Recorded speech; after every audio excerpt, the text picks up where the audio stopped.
चर्चा दृष्टि को लेकर ही चल रही है। तो दृष्टि ये कह सकते हैं कि एक मिथ्या दृष्टि और एक सम्यक दृष्टि, जो जिस प्रकार है उस प्रकार ही दिखाए, स्वयं को भी और सामने दिखने वाली वस्तु को भी, वो सम्यक दृष्टि। ये कह सकते हैं क्या कि मतलब मैं जो हूँ मैं दूसरों को वही दिखा रहा हूँ और सामने जो वस्तु स्थिति है उसको भी मैं उसी प्रकार से देख पा रहा हूँ, वही सम्यक दृष्टि है। क्योंकि अमूमन हम ये समझते हैं कि सम्यक दृष्टि का अर्थ ये हुआ कि जो सामने वस्तु है उसको उसी रूप देखे, पर स्वयं को जो है उस रूप से ना दिखाए।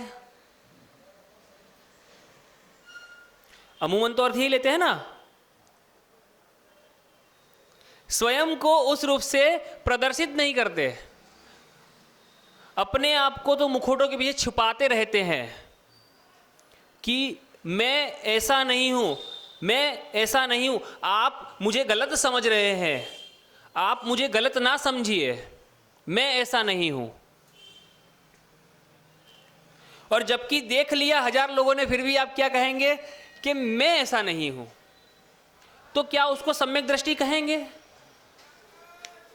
क्यों? आप तो सारी चीजों को यथारूप देख रहे हैं। आपने देखा सामने वो पाप कर रहा है, उसको आपने पापी कहा। तो सम्यक दृष्टि का अर्थ जो दूसरों को ना देखे, स्वयं को जैसा है वैसा ही दिखाए। क्योंकि जब वो स्वयं को जैसा है वैसा ही दिखाएगा या वैसा ही देखने लगेगा, तब उसे बाहर की जो चीजें हैं वो भी स्पष्ट नजर आने लगेगी। और सम्यक दृष्टि यानी कि जिसके मिथ्यात्व का नाश हो गया है, क्षय उपशम और क्षयोपशम की स्थितियां बन गई है, वो सम्यक दृष्टि है।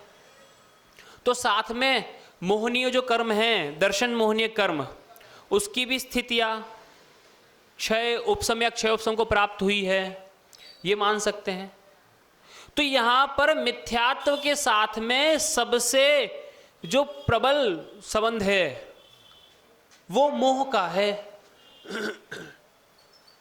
क्योंकि अगर मोह नहीं होगा तो मिथ्यात्व कब तक टिकेगा?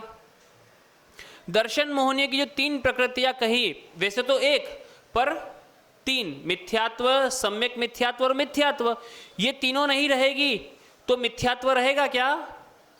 दर्शन मोह की 3 प्रकृतियां, ये तीनों नहीं रही तो मिथ्या। तो जब मोह गया, और मोह को आचार्य पूज्यपाद स्वामी ने दूसरे शब्दों में मूढ़ता, मूढ़ यानी कि मूर्खता,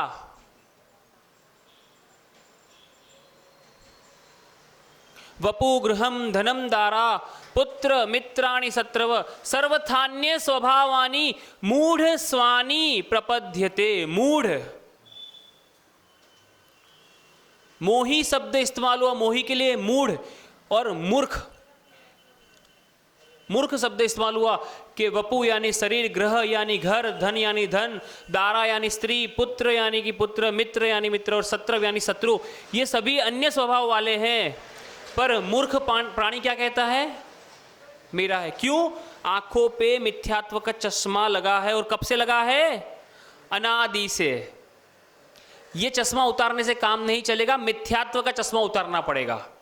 क्योंकि ये उतार दोगे तो ज्ञान की साधना में आपको बाधा होगी, ज्ञान की साधना में बाधा होगी। दर्शन और चारित्र में तो नहीं होगी, चारित्र में तो जब बढ़ेंगे तब हो सकती है। मिथ्यात्व का चश्मा उतारना पड़ेगा। तो मिथ्यात्व का चश्मा उतारने के बाद में सम्यक दर्शन के जो 8 अंग है उसमें चौथा अंग कहा अमूढ़ दृष्टि, यानी कि जो अब मूर्खता से, जिसने मूर्खता को छोड़ दिया है, दूर नहीं करा है, त्याग दिया है। क्योंकि दूर करेगा तो कभी ना कभी निकट आने का चांसेस है। आप क्या करते हैं, किसी जानवर को रात को छोड़कर आते हैं और दूर से भी सुबह तक वो चल के आया था आपके पास में, तो दूर नहीं करा है, क्षय कर दिया है दर्शन मोह का,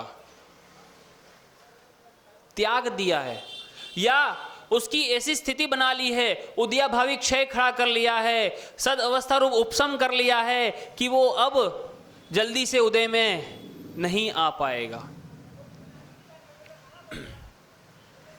क्षय उपशम और क्षयोपशम की स्थिति तैयार कर लिए, तभी तो अमूढ़ दृष्टि बना। आज उसी को, अमूढ़ दृष्टि को लेकर ही कथानक भी करते हैं और उसकी चर्चा भी करते हैं। मेघकूट नगर विजयार्ध श्रेणी की दक्षिण दिशा में, वहां का राजा चंद्रप्रभ विद्याधर था और बहुत विद्याओं से संपन्न था। एक बार तीर्थ स्थानों के दर्शन करने की मन में इच्छा जागृत हुई, तीर्थ स्थानों के दर्शन कर रहा था और आचार्य गुप्ताचार्य के पास पहुंचा, नमोस्तु करा और वहां पर मुनिराज का प्रवचन सुनने बैठ गया, धर्म श्रवण करने बैठ गया। उनके धर्म के उपदेश से इतना प्रभावित हुआ कि घर पर गया और अपने चंद्रशेखर पुत्र को राज्य देकर एक विद्या को छोड़कर, कौन सी, जिसके द्वारा वो तीर्थों की वंदना कर सके, एक विद्या को छोड़कर सारी विद्याएं त्याग दी, उसको लेकर क्षुल्लक हो गया। और सुनिए, मुनि के लिए विद्या परिग्रह है, क्योंकि वहाँ पर 11 अंग और 10 पूर्व पढ़ने के बाद में 1200 लघु और महान विद्या आती है। उनको ग्रहण कर कर रुद्र की उत्पत्ति का प्रादुर्भाव सामने आता है कि उनकी उत्पत्ति हो गई, ये मान लिया जाता है। क्यों? जो अभिन्न 10 पूर्वी होते हैं वो तो द्वादशांग के पाठी होकर और उसी भव में या अगले भव में मोक्ष को चले जाते, पर जो भिन्न 10 पूर्वी होते हैं, यानी कि 10 पूर्व ग्रहण करके अब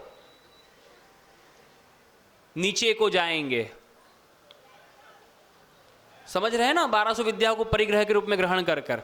तो क्षुल्लक के लिए वहां पर उन्होंने कहा कि एक विद्या को किस लिए? तीर्थ स्थानों की वंदना के लिए रखकर सारी विद्याओं को त्याग कर कर वो जो चंद्रप्रभ थे, राजा चंद्रप्रभ, वो मुनि हो गए। अब मुनि हो गए, मुनि क्षुल्लक हो गए, मुनि नहीं क्षुल्लक हो गए। और एक दिन उनको इच्छा हुई कि मथुरा नगरी में जाकर दर्शन करना चाह रहा हूं, भगवान के जो जिन मंदिर है उनके दर्शन करना चाह रहा हूं। होता यह है कि वो अपने आचार्य महाराज से कहते हैं कि है आचार्य महाराज, मैं दर्शन के लिए मथुरा नगरी जाना चाहता हूँ, आप मुझे आदेश प्रदान करें, आज्ञा दीजिए और कोई संदेशा हो तो दें। तो आचार्य महाराज कहते हैं कि वहाँ पर एक सूरत मुनि है, उन्हें वंदना कहना, नमोस्तु कहना। आचार्य होकर कह रहे हैं कि मुनि को नमोस्तु कहना, और वहाँ की जो रानी है, वरुण राजा की जो पत्नी है रेवती रानी, उनको धर्म वृद्धि का आशीर्वाद कहना। क्षुल्लक फिर से पूछता है कि बस इतना ही? महाराज कहते हैं हाँ बस इतना ही। फिर पूछता है बस इतना ही? हाँ इतना ही। क्यों पूछता है? क्योंकि उस नगर में एक भव्य सेन नामक 11 अंग के पाठी मुनि भी वहां पर विराजमान थे, और ये सूरत मुनि जो थे वो सामान्य मुनि थे। फिर उनके लिए नमोस्तु कहा, वो 11 अंग के पाठी, उनके लिए कुछ नहीं कहा। ये कैसे हो गया? तो वो चल दिया, जब गुरु महाराज ने कुछ कहा नहीं तो चल दिया। गुरु महाराज की आज्ञा प्राप्त कर कर मथुरा नगरी पहुंचा विद्या के बल से, और सूरत मुनि के पास गया, नमोस्तु किया, नमोस्तु करा। सूरत मुनि का वात्सल्य इतना अच्छा था, जैसे ही उन्होंने गुप्ताचार्य महाराज का नाम लिया तो प्रत्यक्ष तो थे नहीं तो परोक्ष में उनको नमोस्तु कहा, और कहा कि वो इतने बड़े आचार्य और मुझे नमोस्तु कह रहे हैं, मेरे लिए अहोभाग्य की बात है। और क्षुल्लक के साथ भी बहुत अच्छा वात्सल्यपूर्ण व्यवहार किया, जिससे क्षुल्लक महाराज खूब प्रभावित हुए। अब वहाँ से निकले और उन्होंने सोचा कि भव्यसेन मुनि के लिए महाराज ने कुछ नहीं कहा, कुछ तो बात होगी। जैसे इनके लिए कुछ कहा तो इनके अंदर बात थी, मतलब इतना वात्सल्य, इतना प्रेम भाव, इतने सम्यक दर्शन के साथ में पुष्ट मुनि, तो नमोस्तु कहा तो बोले उसके अंदर भी कुछ बात होगी, परीक्षा की जाए। अब भव्यसेन मुनि के पास जाता है और उनसे नमोस्तु कहता है। पर वो मुनि अपने ज्ञान के अहंकार में इतना डूबे हुए थे कि क्षुल्लक की तरफ देखा तक भी नहीं, ना उसे धर्म वृद्धि का आशीर्वाद दिया। क्षुल्लक महाराज समझ गए, बोले क्यों गुप्ताचार्य ने, मेरे आचार्य महाराज ने इनका नाम नहीं लिया, इनसे कोई वंदना या प्रतिवंदना या आशीर्वाद भी नहीं कहा। अब कहता है कि इनकी और परीक्षा की जाए। अगले दिन सुबह में भव्यसेन मुनि शौच के लिए जंगल की ओर जा रहे थे, तो क्षुल्लक महाराज भी पीछे पीछे हो गए। मार्ग में कुछ आगे चलने के बाद उन्होंने एक स्थान पर अपनी विद्या के बल से कोमल फूल पत्तों को, घास को उगा दिया। अब जो भव्यसेन मुनि थे वो कहने लगे कि बोले ये तो एकेंद्र जीव है, इनकी हिंसा का तो कोई दोस्त नहीं। तो उसके ऊपर होकर भव्यसेन मुनि जंगल की ओर चले गए। पहली परीक्षा यहाँ हो गई। अब और परीक्षा की, सोच से निवृत्त होकर जब आए तो देखा कि उनका कमंडलू उल्टा पड़ा है। अब वो विचार में कि बोले कमंडलू उल्टा पड़ा है, जल है नहीं, तो शुद्धि कैसे हो। इतनी देर में क्षुल्लक महाराज वापस आए। उन्होंने कहा कि पास में ही तालाब है, जबकि उस कमंडल को अपने विद्या बल से जल से रहित क्षुल्लक जी ने ही कहा था, करा था। पास में ही सरोवर है, वहां पर जाकर शुद्धि कर लीजिए। अब बिना सोचे विचारे वो महाराज वहां चले गए और तालाब के जल से उन्होंने शुद्धि कर ली। रुका हुआ पानी और तालाब के जल से शुद्धि कर ली। तो क्षुल्लक महाराज ने कहा इसीलिए मेरे आचार्य महाराज ने इनको कुछ नहीं कहा, और उस दिन से उसने उनका नाम अभव्यसेन रख दिया। भव्यसेन नहीं, अभव्यसेन।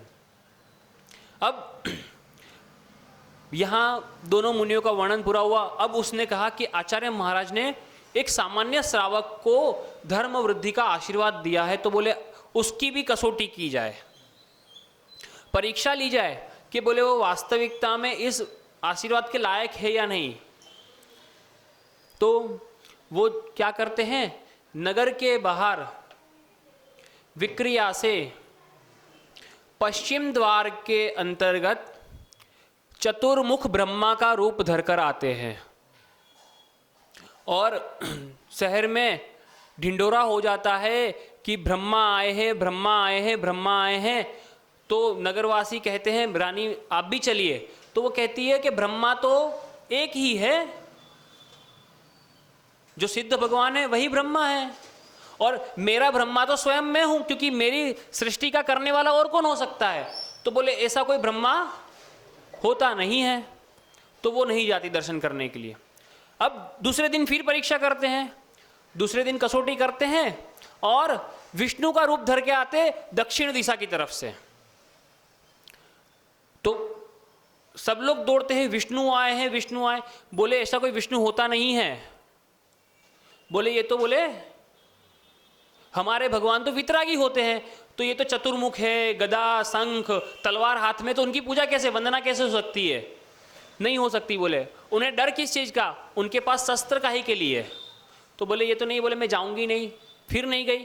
तीसरे दिन पार्वती के साथ में शिव बन के, गणेश कार्तिकेय के साथ में आते हैं और उत्तर द्वार से प्रवेश करते हैं। फिर प्रजा जाती है और कहती है, तो बोले मेरे भगवान तो वितरागी है, वहां पर उन्हें वस्त्र से, अस्त्र से या स्त्री से किसी प्रकार का कोई प्रयोजन ही नहीं है, इनके दर्शन करने क्यों जाना। ठीक है ना। और हमारे जो शंकर है, जो शिव है, वो तो सबको शांति प्रदान करने वाले, आनंद प्रदान करने वाले, वो कोई कामी जीव नहीं थे। नहीं जाती। अगले दिन फिर परीक्षा करता है, चौथे दिन। अब पूर्व द्वार से समवसरण के साथ में आता है। बोले अब तो आएगी, बोले। पर वो कहती है कि हमारे 24 तीर्थंकर भगवान हो चुके हैं। ऋषभनाथ से लेकर वर्धमान स्वामी तक 24 तीर्थंकर भगवान निर्वाण को प्राप्त हो चुके। तो अब कोई तीर्थंकर का समवसरण इस भरत क्षेत्र में आने के कोई अवसर रहे नहीं है।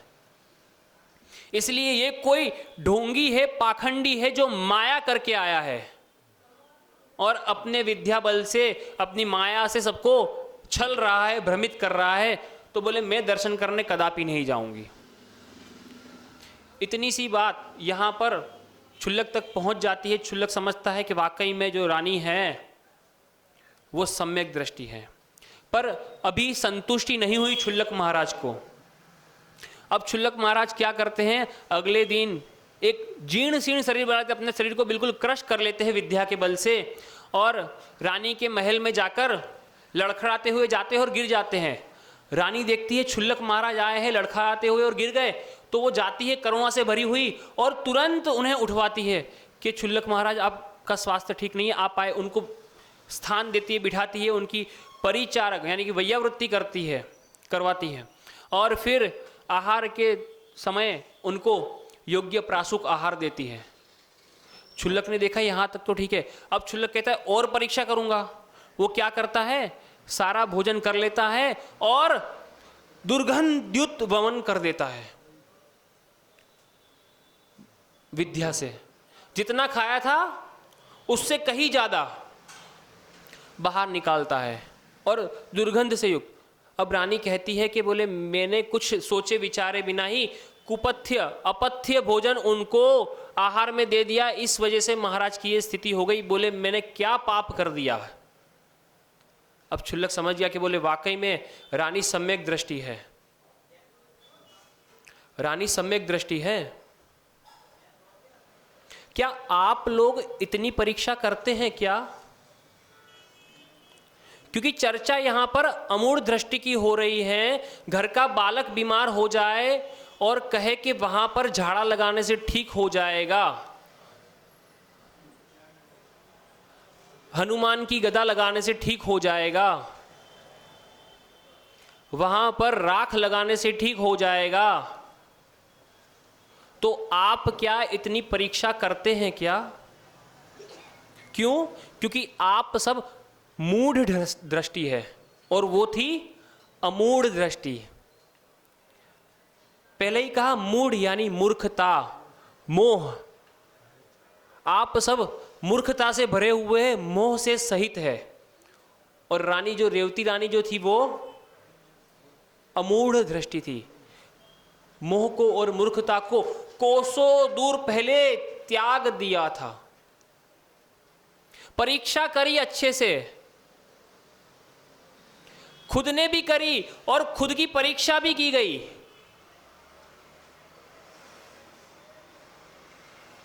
आप सब विचारते हैं, अमूढ़ दृष्टि नाम में इतना प्रसिद्ध हो गई एक महिला,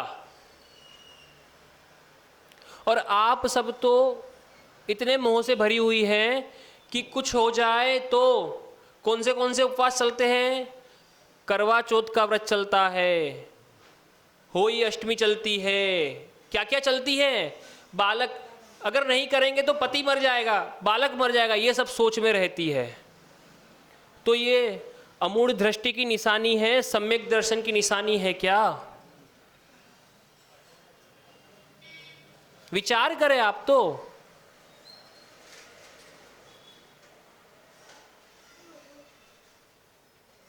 अमूढ़ दृष्टि तो वो थी। ब्रह्मा आए, विष्णु आए, महेश आए, समो शरण तक आ गया, फिर भी नहीं गई। बोले जो शक्य ही नहीं है वो कैसे हो सकता है? क्यों? क्योंकि मिथ्यात्व रूपी जो चश्मा चढ़ा हुआ था ना वो उतर गया था। तो स्वयं को भी जब क्षुल्लक महाराज आए तो स्वयं को जैसी थी वैसा दिखाया, और इसी के बलबूते पर उसने 4 बार जो विद्या से भ्रमित करने का प्रयास किया, लेकिन जब उसने अपने आप को जैसा था वैसा दिखाया तो सामने जो जैसा था ना वैसा ही देख लिया, उसको भ्रमित नहीं कर पाया, छल नहीं कर पाया। और ये समझिए कि जब तक आप दूसरों को छलते रहेंगे ना, वहां तक आपके बचने के चांस 0 है। इसीलिए पहले शुरुआत की कि सम्यक दृष्टि वो कि जो तत्वों को यथार्थ रूप से देखे, या वो जो स्वयं को यथार्थ रूप से दिखाए, जैसा है वैसा ही दिखाए। सम्यक दृष्टि कौन? परिभाषा क्या? तो पहले स्वयं को जैसा है वैसा दिखाए, क्योंकि जब स्वयं को निरावरण मुखौटे से रहित मोह से रहित दिखाएगा ना, क्योंकि जैसा है वैसा करेगा और दिखाएगा, तभी वो सामने वाले को वो जैसा है वैसा देख पाएगा, परख पाएगा, तब सम्यक दृष्टि कहलाएगा। पर आप कहो कि मैंने इसकी परीक्षा की, ये पापी है, ये पुण्यात्मा है, और मेरी परीक्षा कौन कर रहा है? मैं स्वयं कर रहा हूं, मैं कितने ही पाप करूं पर मैं पुण्यात्मा हूं, और अपने आप को सम्यक दृष्टि की कैटेगरी में रख दूंगा, तो क्या मैं सम्यक दृष्टि हो जाऊंगा? क्या नहीं हो सकता। वहां पर उस रेवती रानी ने फिर उनका वमन साफ किया, उनको वैयावृत्ति करवाई, फिर क्षुल्लक महाराज ने अपनी विक्रिया को समेट लिया, अपनी विद्या को समेट लिया और कहा कि हम तो आपकी कसौटी करने आए थे। गुप्ताचार्य आचार्य महाराज ने आपको धर्म वृद्धि का आशीर्वाद दिया है। और उसने अमूढ़ दृष्टि ने फिर अपने पति के साथ बहुत समय बिताया संसार में, और उसके बाद उसके पति ने मुनि दीक्षा ली, वरुण राजा ने, और स्वयं ने आरिका दीक्षा ली। उसका पति तो महेंद्र स्वर्ग में देव हुआ और वो स्वयं ब्रह्म स्वर्ग में देव हुई। स्त्री पर्याय का छेदन कर दिया।